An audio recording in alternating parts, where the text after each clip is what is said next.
بزرگوں، دوستوں اور عزیز بچوں، آج کا موضوع موجودہ وقت میں اٹھتے ہوئے فتنے کو دیکھتے ہوئے ہے۔ آپ دیکھ رہے ہیں کہ اس ملک کے اندر مسلمانوں کے خلاف، اسلام کے خلاف، قرآن کے خلاف طرح طرح کی فلمیں بنائی جاتی ہیں یا طرح طرح کے کارٹون بنائے جاتے ہیں اور مسلمانوں کو ورغلایا جاتا ہے، ابھارا جاتا ہے، اور اگر مسلمان کوئی ریئیکشن کرے تو اس کے نتیجے میں مسلمانوں کو آتنکوادی اور نہ جانے کیسے کیسے ناموں سے یاد کیا جاتا ہے۔ یہ ایک لوگوں کا مشغلہ بن گیا ہے، یہ کاروبار بن گیا ہے۔ جو اس کاروبار کو جتنی بہتر طریقے سے کرے گا، ہندوستان کا وہ انسان ہیرو کہلائے گا۔ یہ ہندوستان کا ایک مزاج بن گیا ہے۔ میں نے جس آیت مبارکہ کی تلاوت کا شرف حاصل کیا ہے، اس آیت مبارکہ کے ضمن میں مجھے آپ تمام حضرات کو کچھ خاص اور اہم باتیں بتانی ہیں۔ بتانے کا مقصد یہ ہے کہ اس کے ذریعے آپ جاننے کی کوشش کریں کہ اسلام کے اندر جو باتیں لکھی گئی ہیں وہ باتیں نعوذ باللہ کوئی مذاق یا تماشا نہیں ہے، بلکہ ان تمام باتوں کو حقیقت کے آئینے میں دیکھنے کی ضرورت ہے کہ اللہ تبارک و تعالیٰ نے جن باتوں کو بیان کیا ہے ان باتوں میں کتنی سچائی اور کتنی بڑی حقیقت ہے۔ بائی نیچر خدا نے ہمیں جس نیچر کے ساتھ، جس فطرت کے ساتھ پیدا کیا ہے، کیا اس نیچر اور فطرت کے مطابق اللہ کا کلام ہے یا نہیں ہے، یہ سمجھنے کی کوشش کرنی چاہیے۔ ایک صاحب بڑے آویش میں آ کر، بڑے غصے میں آ کر یہ سوال کر رہے تھے کہ قرآن کے اندر ہے کیا؟ قرآن کے اندر کھانا کیسے ہے، پینا کیسے ہے، سونا کیسے ہے، شادی بیاہ کیسے کرنی ہے، ماں باپ کے ساتھ کیا کرنا ہے، بھائی بہن کے ساتھ کیا کرنا ہے، یہی سب تو باتیں ہیں قرآن کے اندر۔ قرآن کے اندر وہ باتیں کہاں ہیں جس کا تعلق پرماتما سے ہو؟ اس کا ایک بڑا سادہ سا جواب ایک عام چھوٹا سا مسلمان بھی دے سکتا ہے۔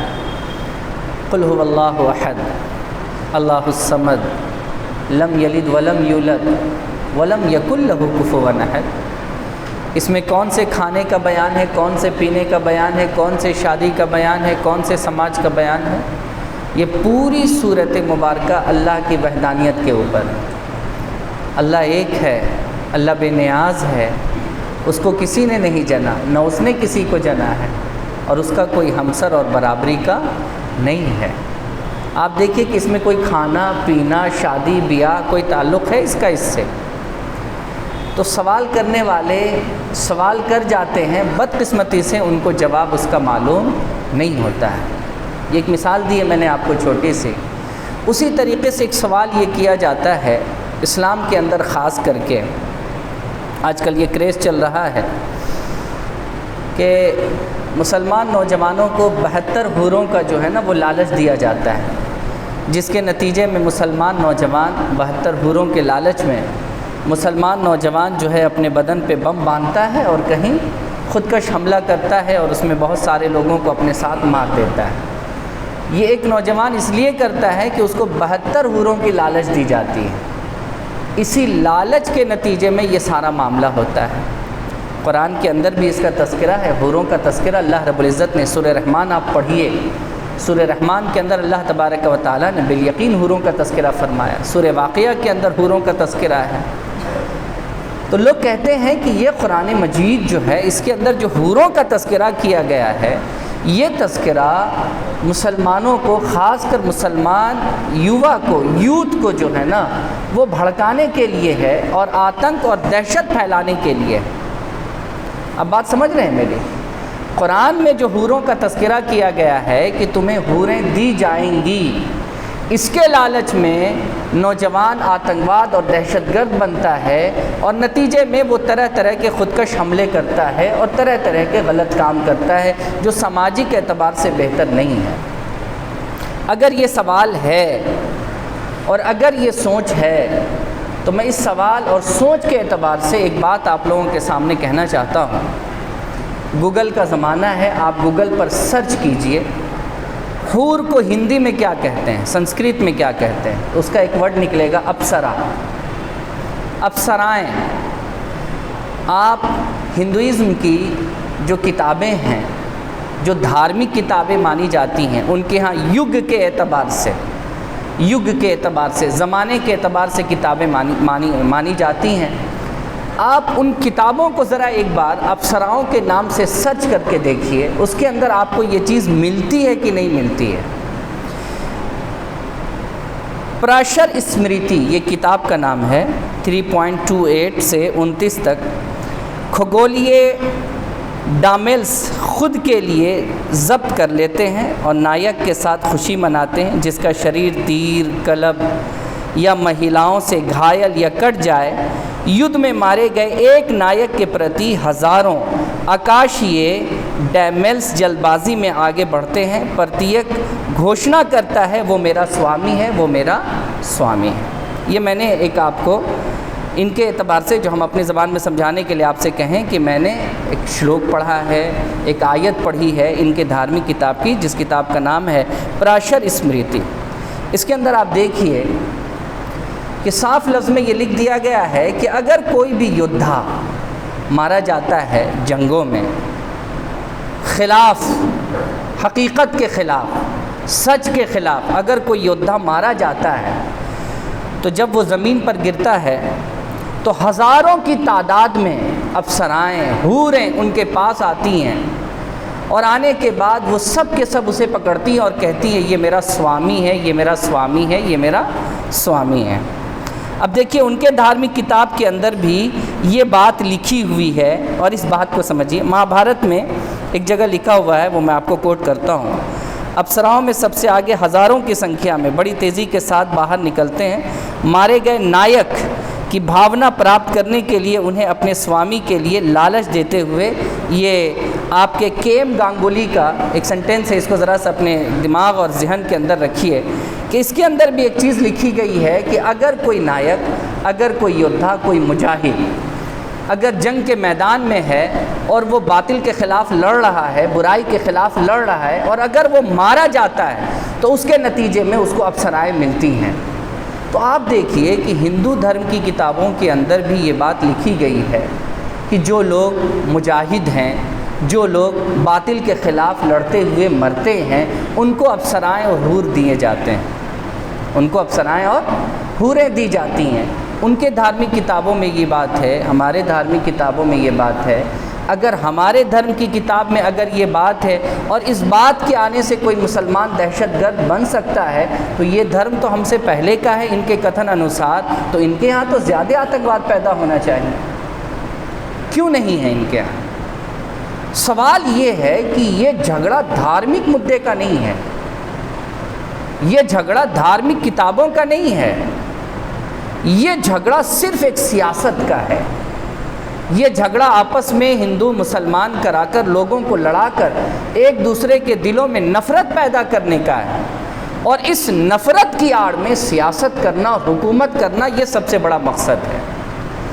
آپ میری بات کو سمجھیے بزرگوں، دوستو، کہ جتنی بھی فلمیں بنائی جائیں، جتنی بھی اسٹوریاں تیار کی جائیں، جتنی بھی چیزیں بنائی جائیں دھرم کے خلاف، مذہب کے خلاف، کتابوں کے خلاف، ان تمام کا مقصد ہرگز یہ نہیں ہے، آپ سمجھ لیجئے، کہ کوئی دھرم برا ہے۔ مقصد یہ ہے کہ لوگوں کے دلوں میں ایک دوسرے کے لیے نفرت پیدا کرنا ہے۔ میں نے آپ سے کہا کہ قرآن مجید میں اگر حور کا تذکرہ ہے تو کیا ہندوؤں کے دھارمک کتابوں میں حور اور افسرا کا تذکرہ نہیں ہے؟ اگر اس تذکرے سے صرف کوئی آتنکواد اور دہشت گرد بن سکتا ہے تو پھر آپ کے یہاں آتنکوادی اور دہشت گرد کیوں نہیں پیدا ہوتے ہیں؟ یہ کون سی بات ہے؟ یہ بات نہیں ہے، اس کے پیچھے کچھ اور راز ہے، اس کے پیچھے کچھ اور منشا ہے جس پر کام کیا جا رہا ہے اور لوگ اس پر کام کر رہے ہیں۔ آپ دیکھیے گا ٹی وی چینلوں پر، خاص کر کے ابھی ایک فلم آ رہی ہے شاید 72 حوریں کر کے، اس پر اب ڈیبیٹ ہونا شروع ہو گیا۔ اتنا بڑا ریل کا حادثہ ہوا، کوئی ڈیبیٹ نہیں اس پر۔ اس ملک میں اتنی مہنگائی ہے، کوئی ڈیبیٹ نہیں اس پر۔ اس ملک میں ایسی سمجھ لیجئے منی پور کی حالت کیسی ہے، ایک دم سلگ رہا ہے منی پور، لوگ ایک دوسرے کو مار رہے ہیں، اس پر کوئی ڈیبیٹ نہیں۔ ڈیبیٹ کس پر؟ 72 حور، بتائیے، اس پر ڈیبیٹ ہو رہا ہے۔ اور اس ڈیبیٹ کا مقصد کیا ہے؟ مسلمانوں کو نیچا دکھانا اور اسلام کا مذاق اڑانا۔ لیکن ان لوگوں کو خود پتہ نہیں ہے کہ دوسروں کا مذاق اڑاتے اڑاتے کبھی خود کا ہی مذاق بن جاتا ہے۔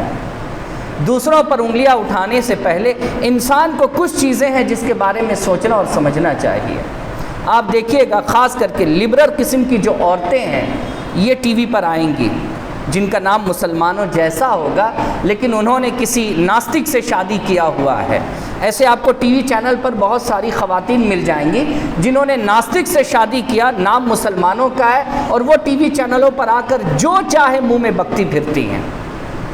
ایک بات آپ سمجھ لیجئے، آپ لوگ تو ماشاءاللہ مسلمان ہیں، میں زیادہ اس معاملے میں نہیں آپ کو چھیڑنا چاہتا، لیکن آپ کو بتانا چاہتا ہوں، آپ نے ایک بزرگ کے بارے میں سنا ہوگا کہ جب ان کا آخری وقت تھا تو شیطان ان کے پاس آیا اور ان سے اللہ کے ایک ہونے پر اس نے دلیل مانگنی شروع کی۔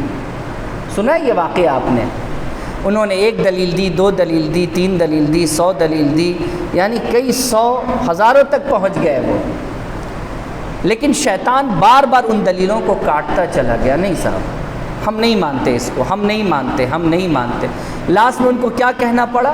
میں بغیر کسی دلیل کے خدا کو ایک مانتا ہوں، بس بات ختم ہو گئی۔ شیطان سے بڑا عالم پڑھا لکھا اس دنیا میں کوئی نہیں آیا، یاد رکھ لیجئے، شیطان سے زیادہ پڑھا لکھا۔ اگر شیطان سے زیادہ پڑھے لکھے اگر فرشتے ہوتے تو شیطان جو ہے، ابلیس جو ہے، وہ فرشتوں کا معلم اور استاذ نہیں ہوتا۔ یاد رکھیے اس بات کو، ابلیس جو ہے وہ شیطان کا معلم تھا، ٹیچر تھا، تو ٹیچر زیادہ پڑھا لکھا ہوگا کہ اسٹوڈنٹ زیادہ پڑھا لکھا ہوگا؟ بات آپ سمجھیے، وہ بہت پڑھا لکھا ہے، تو اس کے سامنے کوئی دلیل کام نہیں کرتی ہے۔ بغیر دلیل کے آپ کو اللہ کو ماننا ہے، بغیر دلیل کے آپ کو رسول اللہ صلی اللہ علیہ وسلم کو ماننا ہے، بغیر دلیل کے آپ کو قرآن مجید کو اللہ کی کتاب ماننی ہے، تب آپ کا گزارا ہے۔ یاد رکھ لیجئے اس معاملے میں اللہ تعالیٰ نے کہا نا قرآن مجید کے اندر، وَبِالْآخِرَةِ هُمْ يُوقِنُونَ، تم کو آخرت کی باتوں پر ایمان رکھنا ہوگا، یقین رکھنا ہوگا۔ جنت ہے، ماننا ہوگا تمہیں، جہنم ہے، ماننا ہوگا تمہیں، پل صراط ہے، ماننا ہوگا تمہیں۔ اگر تم نہیں مانتے ہو تو تم مسلمان نہیں ہو۔ اللہ تبھی تو کہتا ہے الہاکم التکاثر حتی زرتم المقابر کلا سوف تعلمون ثم کلا سوف تعلمون کلا لو تعلمون علم الیقین لترون الجحیم۔ مت مانو، کوئی بات نہیں، ایک دن آئے گا تو کہ قبر میں آؤ گے، جب آؤ گے تو ہم تمہیں بتائیں گے۔ تم کہتے تھے نا کہ بغیر دیکھے ہم یقین نہیں کرتے، آؤ قبر میں ہم تم کو جہنم دکھاتے، اس وقت تو یقین کرو گے۔ تو سارا ایمان نامی ہے اس چیز کا کہ آپ کو ماننا ہے آخرت کی چیزوں کو۔ اگر آپ نہیں مانتے تو آپ مسلمان ہی نہیں ہیں، آپ مسلمان ہی نہیں، آپ کو ماننا پڑے گا۔ تو یہاں پر ایک سب سے بڑی بات آپ سمجھیے کہ وہ جو ٹی وی چینلوں پر عورتیں آتی ہیں یا کوئی مرد بھی آتا ہے، وہ یہ سوچ کر آتا ہے کہ مجھے مذاق بنانا ہے، وہ اس نیت سے نہیں آتا ہے کہ مجھے سیکھنا اور سمجھنا ہے۔ جو مذاق بنانے کی نیت سے آئے گا وہ صرف مذاق ہی بنائے گا، وہ سیکھے اور سمجھے گا نہیں، اس کے سوچ اور سمجھ سے باہر کی چیز ہے۔ میرے بزرگوں، دوستو، میں ایک بات آپ کو بتانا چاہتا ہوں۔ قرآن مجید کی ایک سب سے بڑی خوبی سمجھ لیجئے، قرآن مجید میں اللہ تبارک و تعالیٰ نے جو کچھ بیان کیا، جیسے میں ایک چھوٹی سی مثال آپ کو دیتا ہوں۔ اللہ تعالیٰ نے کہا کہ جنت کی جو مسافت ہے، جنت کتنی بڑی ہے؟ حضور سے سوال کیا گیا، یا رسول اللہ جنت کتنی بڑی ہے؟ جیسے راجہ مہاراجہ کا جو گھر ہوتا ہے بہت بڑا ہوتا ہے، زمیندار کا گھر بہت بڑا ہوتا ہے، راجہ مہاراجہ کا گھر بہت بڑا ہوتا ہے، تو جنتی کو اللہ تعالیٰ جنت میں جو گھر دے گا، یا رسول اللہ وہ کتنا بڑا گھر ہوگا؟ تو حضور نے کہا کہ اس کے ایک دیوار سے لے کر دوسرے دیوار تک تمہیں پہنچنے میں 500 سال لگیں گے۔ کتنے سال لگیں گے؟ 500 سال۔ اب سوال تو یہ ہونا چاہیے تھا نا کہ پیدل یا رسول اللہ، کہ بیل گاڑی سے یا رسول اللہ، کہ سائیکل سے یا رسول اللہ، کہ کار سے یا رسول اللہ، یا پھر ہوائی جہاز سے یا رسول اللہ، یا راکٹ سے یا رسول اللہ، ہونا چاہیے تھا نا یہ سوال۔ نہ وہ لوگ راکٹ جانتے تھے، نہ ہوائی جہاز جانتے تھے، نہ موٹر کار جانتے تھے، یہ سب تو وہ جانتے نہیں تھے۔ وہ جانتے کیا تھے؟ گھوڑ سواری، گھوڑا۔ حضور نے اس سے ایک ایگزامپل دے دیا۔ یہ ایگزامپل دینے کا مقصد یہی نہیں ہے کہ ایکچول میں اتنی ہی دوری ہے، بتانے کا مقصد یہ ہے کہ اتنی دوری ہے کہ تمہارا جیون ختم ہو جائے گا مگر تم ایک دیوار سے دوسری دیوار تک پہنچ، یہ بتانا مقصود تھا۔ اب کوئی اسی چیز کو پکڑ کر کے بیٹھ جائے تو اسے نتیجہ کیا ملے گا؟ اسی لیے اللہ نے قرآن میں کہا وَأُوتُوا بِهِ مُتَشَابِهًا، اور ہماری جو آیتیں ہیں نا اس میں متشابہات ہے، تمہارے سمجھ سے باہر کی بات ہے۔ وہ جب آؤ گے تب دیکھو گے جنت کی دوری کیا ہے، وہ جب آؤ گے تب دیکھو گے کہ حور کیا ہے، وہ جب آؤ گے تب دیکھو گے کہ وہاں کی شراب کیسی ہے، وہ جب آؤ گے تب دیکھو گے کہ جنت کی نہریں کیسی ہے۔ اس کے لیے تمہیں آنا پڑے گا۔ دنیا کے ایگزامپل سے تم جنت نہیں سمجھ سکتے، نہیں سمجھے آپ بات کو؟ دنیا کی چیزوں سے تمہیں جنت سمجھ میں نہیں آئے گی، اس کے لیے تو تمہیں آنا پڑے گا نا۔ میرے بزرگوں دوستوں، قرآن مجید میں اللہ تبارک و تعالیٰ نے اسی لیے ان چیزوں کا تذکرہ فرما کر یہ فرمایا وَأُوتُوا بِهِ مُتَشَابِهًا، اور یہ جو آیتیں جو ہم نے لائی ہیں نا یہ سب آیتیں متشابہات ہے، یہ تمہارے سمجھ سے بہت دور چلی جائیں گی اگر تم اس پر بہت زیادہ سمجھنے کی کوشش کرنے لگ جاؤ گے۔ بس تمہیں ماننا پڑے گا، تمہیں ایمان اور عقیدہ رکھنا پڑے گا کہ اللہ رب العزت نے جو کچھ فرمایا ہے وہ ساری باتیں سچی ہیں، وہ حق ہیں اور وہ ہو کر رہیں گی۔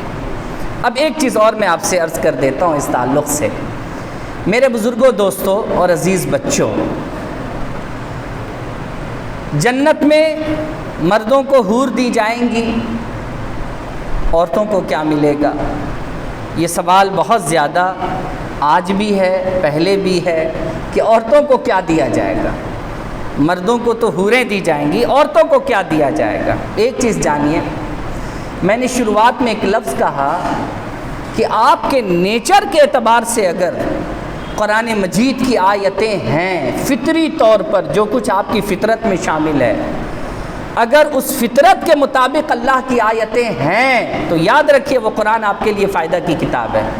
لیکن آپ کی فطرت اور نیچر سے ہٹ کر ہے تو پھر وہ آپ کے لیے فائدہ کی کتاب نہیں ہے۔ جیسے میں آپ کو ایک چیز بتاؤں، مجھے اگر بخار آ جائے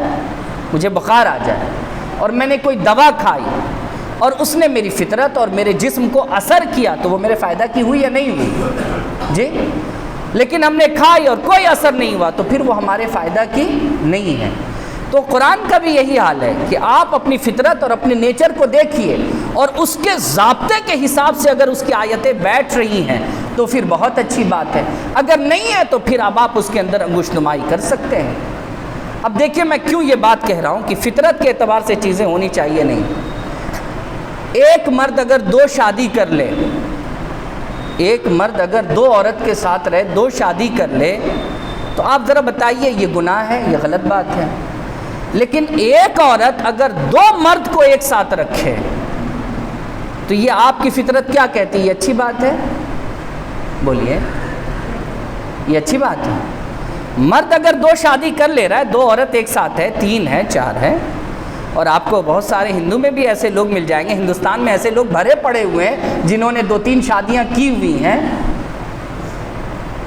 سمجھ رہے ہیں آپ بات؟ تو مرد اگر 2 شادی کر لے تو یہ فطرت اور نیچر کے خلاف نہیں ہے، لیکن عورت اگر اپنے ساتھ ایک وقت میں 2 مرد کو رکھے تب وہ کیا ہے؟ بولیے، یہ فطرتاً بڑی خراب بات ہے، بڑی غلط بات ہے۔ نہ یہ عورت کی صحت کے لیے اچھا ہے، نہ سماج کے صحت کے لیے یہ بات اچھی ہوتی ہے۔ آپ دیکھیے گا کہ جانوروں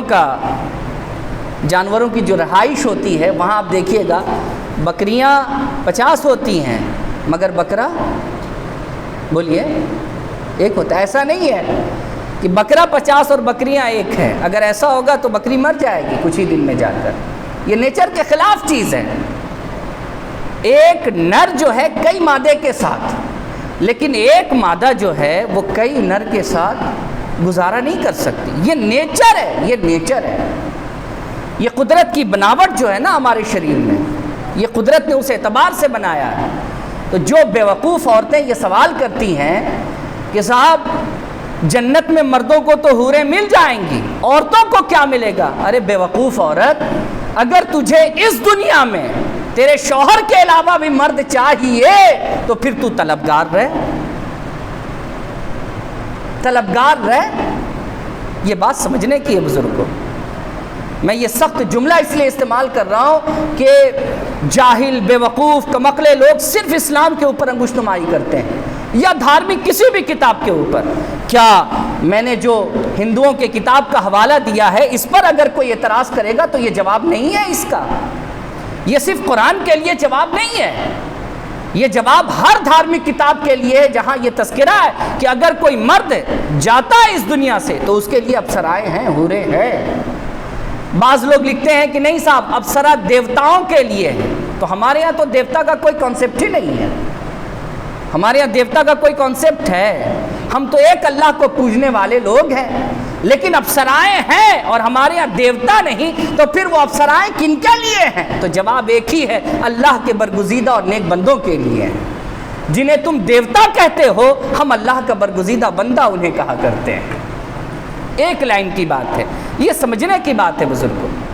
تو خدا کے واسطے میں یہ بات اس لیے عرض کر رہا ہوں کہ یہ دور بڑے فتنے کا ہے، اور اس فتنے کے دور میں نے پچھلے ہفتے بھی یہ بات کہی تھی کہ خود بھی اپنے بچوں کو بھی کنٹروورشیل ڈیبیٹ سے دور رکھیے، ایسے لوگوں کی بات سننے سے دور رکھیے جو اسلام کے خلاف آگ اگلتے ہیں۔ ان کا مقصد صرف آگ اگلنا ہے، ان کا مقصد صرف اور صرف دھارمک کتابوں کے اوپر انگشت نمائی کرنی ہے، جبکہ انہیں اس چیز کا علم نہیں ہے۔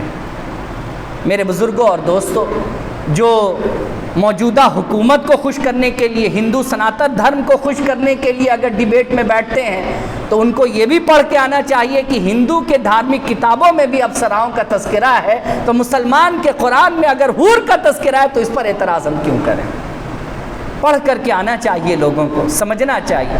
میرے بزرگوں اور دوستوں، اللہ رب العزت کا یہ انعام ہے، حور انعام ہے، جنت کی نہریں انعام ہے، جنت کے برتن انعام ہے، جنت کا لباس انعام ہے، اور جنت میں یاد رکھیے ہر چیز بدل جائے گی۔ جو اس دنیا کا نیچر ہے نا وہ جنت میں نہیں ہوگا۔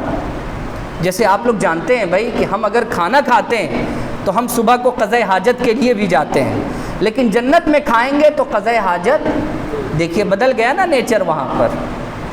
ہم یہاں کپڑا پہنتے ہیں تو دھول دھکڑ سے وہ گندا بھی ہو جاتا ہے، پسینے سے بدبودار ہوتا ہے، لیکن جنتی لباس پہننے کے بعد نہ کبھی وہ گندا ہوگا نہ کبھی وہ بدبودار ہوگا۔ تو آپ دیکھیے وہاں کی چیزوں کو یہاں کی چیزوں سے آنکا اور ماپا نہیں جا سکتا۔ لوگ کہتے ہیں کہ مسلمانوں کی جو جنت ہے نوز باللہ عیش و عشرت کی جگہ ہے۔ ارے بھائی واقعی بات سچ ہے، عیش و عشرت کے لیے ہی تو اللہ نے جنت بنائی ہے۔ اللہ کہتا ہے کہ اس دنیا میں نیند کو قربان کرو، جنت میں تمہارے لیے بہاریں ہیں۔ اس دنیا میں نفس کو غالب نہیں ہونے دو، مغلوب کر دو اس کو، جنت میں تمہارے لیے میرا انعام ہے۔ اس دنیا میں جھوٹ سے پرہیز کرو، جنت میں تمہارے لیے انعام ہے۔ تو عیش و عشرت کی جگہ ہی ہے جنت، تو اللہ جو چاہے عطا کر دے، لیکن یاد رکھیے دنیا کا نیچر اور وہاں کا نیچر بالکل الگ ہوگا، ایک جیسا نہیں ہوگا۔ اور اس کا اندازہ کب ہوگا؟ جس دن مریں گے اس دن اندازہ ہو جائے گا۔ یہی تو بات اللہ کے رسول صلی اللہ علیہ وسلم نے سکھایا ہے۔ اللہ تعالیٰ ہم سب لوگوں کو نیک عمل کرنے کی توفیق عطا فرمائے۔ یہ ایک چھوٹا سا ٹاپک تھا، حالانکہ ان ٹاپکوں پر اگر بات کرنے کی بات آئے تو مجھے لگتا ہے کہ کئی ہفتہ اور کئی گھنٹہ لگنا چاہیے، ایک مختصر سے وقت میں یہ چیز نہیں ہو سکتی ہے، لیکن میری مجبوری ہے کہ میں مختصر سے وقت میں کوشش کرتا ہوں کہ جو اہم باتیں ہیں، جو انسان کے ذہن اور فکر میں بیٹھنے والی باتیں، خاص کر ہمارے یوتھ نوجوان جن سے سوال کیا جائے گا، جن کے پاس جواب دینے کے لیے کچھ الفاظ ہونے چاہیے، کچھ معنی مطلب ہونا چاہیے، تو میں نے ان کو سمجھانے اور ان کو جواب دینے کے لیے آج کی یہ پوری تقریر کی ہے۔ یہ فلم کی آفت جب تک ختم نہیں ہوگی، سوال ہم سے بھی ہوگا، آپ سے بھی ہوگا، اور کیا جائے گا یہ سوال۔ تو جو بہت بہتر جانتے ہیں وہ جواب دیں، جو نہیں جانتے وہ خاموش رہیں، یہ زیادہ بہتر ہے آج کے وقت میں۔ اور میں تو ہمیشہ ایک بات کہا کرتا ہوں کہ مسلمانوں، آج ہمارے اوپر سوال کے بوچھار اس لیے ہیں کہ سچ میں ہم مسلمان نہیں ہیں۔ اگر ہم ہوتے تو پھر ہم سے اتنے سوالات نہیں ہوتے۔ وہ کہتے ہیں نا کہ جو آدمی ہنرمند اگر میدان میں اتر جائے تو سامنے والا جو دشمن ہے جتنا داؤ پیچ کھیل لے، ہم کو سب پتہ ہی ہے ہر داؤ کا کاٹ میرے پاس ہے، لیکن میرے پاس کوئی داؤ ہے ہی نہیں، تو سامنے والا دشمن ہمیں آرام سے پٹک سکتا ہے، سمجھ رہے؟ تو اگر ہم مسلمان ہو گئے تو ان کے ہر داؤ پیچ کا علاج ہمارے پاس ہے۔ بدقسمتی ہے کہ ہم مسلمان ہی نہیں ہیں۔ آج حالات کیا ہیں، میں نے آپ کو ایک مثال کے طور پر کچھ دن پہلے ایک بات بتائی تھی کہ بہت بڑے بابا ایک مزار کے ہیں، اتنی بڑی داڑھی، اتنا بڑا بال، اور مت پوچھئے کیا لباس ہے، دیکھ کر کوئی کہے گا کہ یہ خاندانی لگتا ہے کہ بہت بڑے پہنچے ہوئے ہیں۔ ان سے پوچھا گیا فجر میں کیا رکعت نماز پڑھی جاتی ہے؟ اس نے کہا 16 رکعت نماز پڑھی جاتی ہے۔ اب بتائیے کہ ایسے اگر لوگوں کو ہم نے اپنا رہنما مان لیا، پیر صاحب مان لیا، بزرگ صاحب مان لیا، اور ایسے لوگوں سے ہم نے گھر بندوانا شروع کر دیا، دھاگے باندھ کر ہم جنت میں جانے لگ گئے، تو ہمارا حشر اس سے برا اور کیا ہو سکتا ہے؟ میری بات سمجھ رہے یا نہیں سمجھ رہے مسلمان؟ یہ سارا وبال، یہ ساری بلا اس لیے آئی ہے کہ ہمارے پاس خود سمجھ نہیں ہے کہ کیا اچھا ہے کیا برا ہے، اللہ نے کیا ہمیں کرنے کا حکم دیا اور اللہ نے کن باتوں سے روکا۔ اللہ سے دعا ہے کہ اللہ تعالی ہم سب لوگوں کو نیک عمل کرنے کی توفیق عطا فرمائے، آمین۔ بجائے سید المرسلین وآخر دعوانا ان الحمدللہ رب العالمین۔